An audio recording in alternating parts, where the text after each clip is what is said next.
team down the way called, what is it, Bay Green or Green Bay or something like that.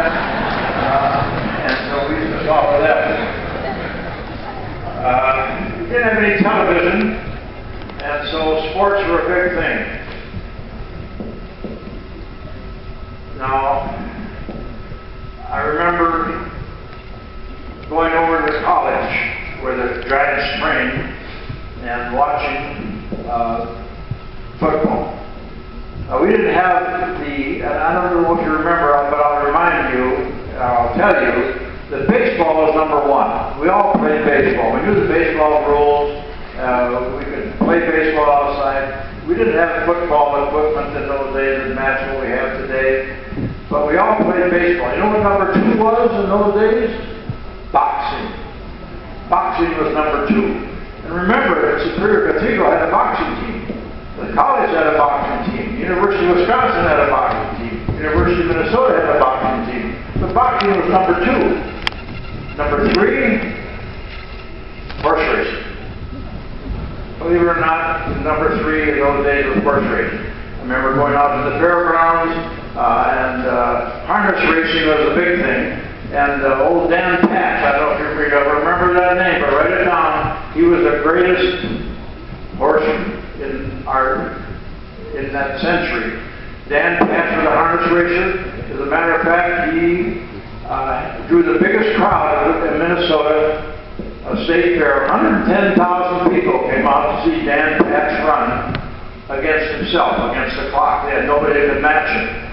Just a little reminder of how far we've come in sports.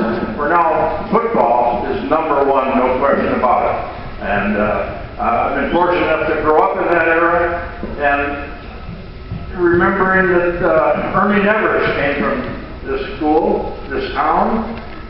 Tubby Lehman came from this town.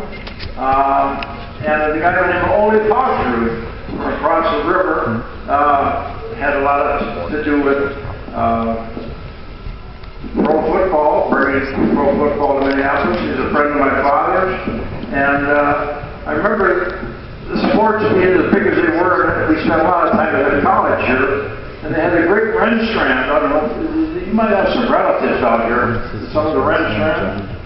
Mutt Mueller, I think they were all big names to me. But during the war, our heroes were war heroes. The biggest hero we had was Richard Baum. He came from here. Popular. He went to school here. We had Joe Foss. He and Baum were in a contest who could shoot down the most enemy planes.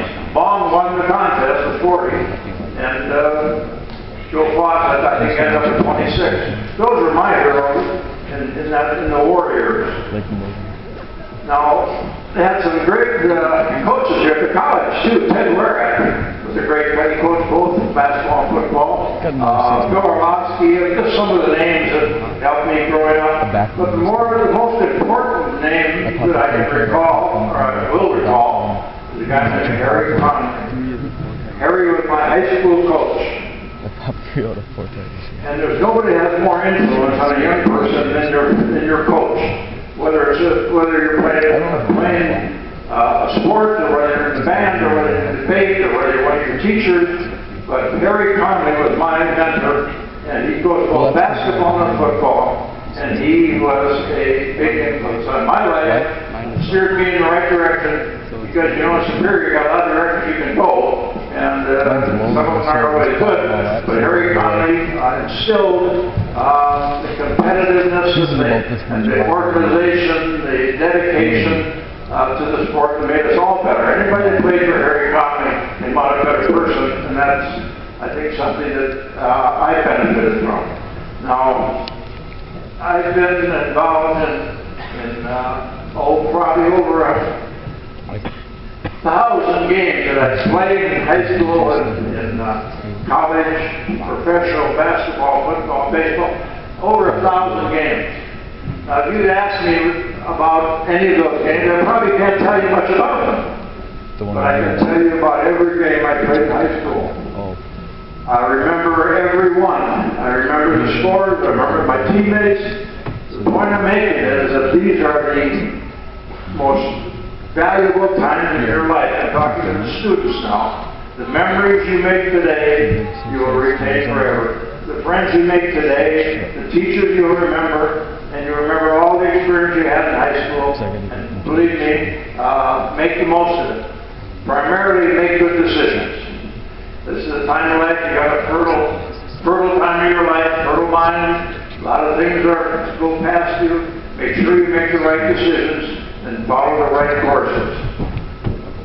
Now, I'm proud to stand up here today and accept this plaque in the name from All-State and Pro Football Hall of Fame and to be hung in this high school. It's all a humbling experience to come back to a high school and have something like this awarded to you. And I'm proud, and I thank the Hall of Fame, All-State. I thank the school for accepting this and displaying it forever. And just let me say that I'm proud to be an American. I'm proud